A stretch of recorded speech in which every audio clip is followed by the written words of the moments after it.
Au début, tu crois que Resident Evil Village, c'est juste un DLC de Resident Evil 7, avec une grande dame vampire pour faire des vues sur Twitter.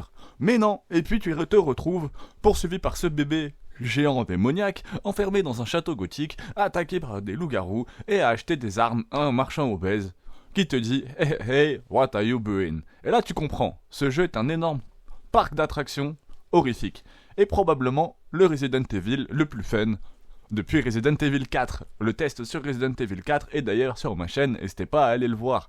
Contexte rapide. On est en 2001, Resident Evil 7 a sauvé la licence en mode survival, horror, pur.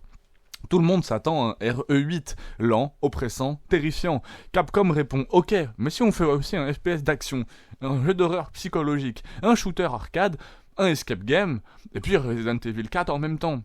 Oui, Village, c'est juste 4 jeux différents collés ensemble. Et bizarrement, ça marche super bien. L'histoire, tu incarnes Ethan Winter. Monsieur normal, pas soldat, pas héros, pas Leon Kennedy. Juste un père. Sa fille se fait enlever, direction un village paumé en Europe de l'Est, et plus t'avances, plus tu te dis mais c'est quoi cet endroit? Chaque zone est contrôlée par un seigneur. Lady Dimestecrou, château gothique, Lady Dimestrescu, je crois que ça se dit comme ça, je l'ai pas encore fait. Je vais le faire très très très bientôt parce que franchement, il me donne vraiment envie.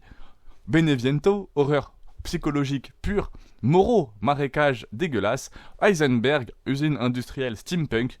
C'est littéralement un train fantôme Resident Evil.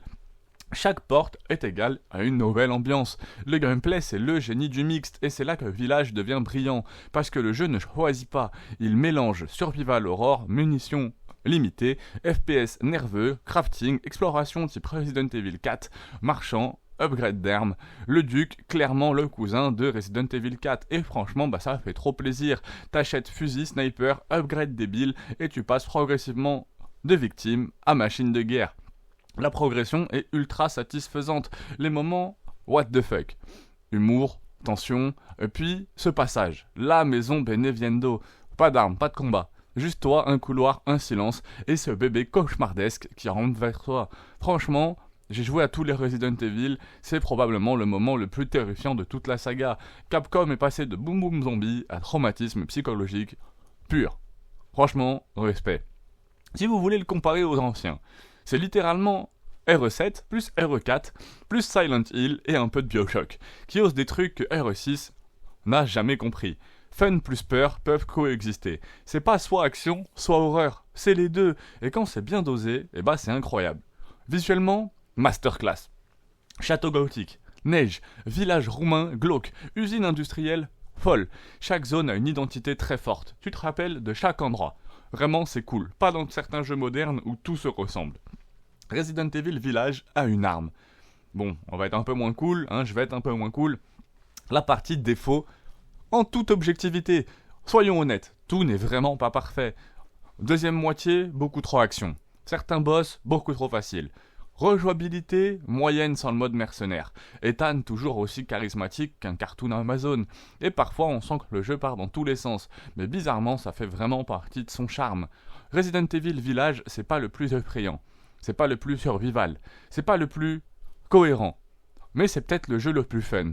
Et après des années de Resident Evil qui se cherchaient, Village, lui, a compris un truc simple. Un jeu d'horreur peut être aussi un putain de manège.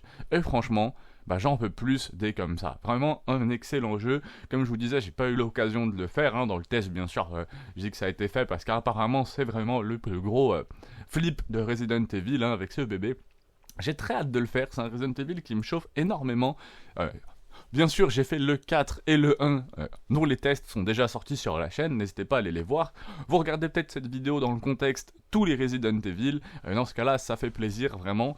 Merci à tous pour le soutien, abonne-toi parce qu'il y a aussi la vidéo sur Resident Evil Code Veronica qui va arriver très très très vite, donc abonne-toi pour ne rien rater. Merci à tous pour la force sur la chaîne, Remix Life, un test par jour, et plus de 1000 tests déjà disponibles sur cette chaîne.